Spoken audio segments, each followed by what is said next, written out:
Hallo klas, vandag gaan ons leer oor HIV en hoe om veilig te bly.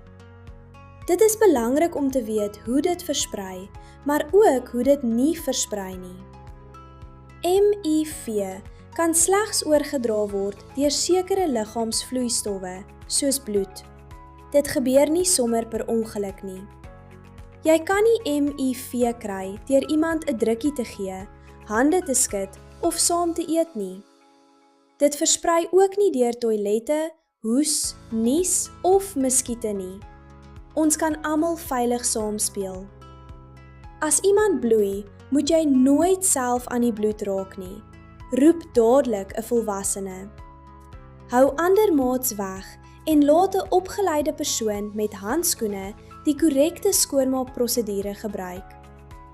Deur slim te wees, help ons almal om veilig en gesond te bly.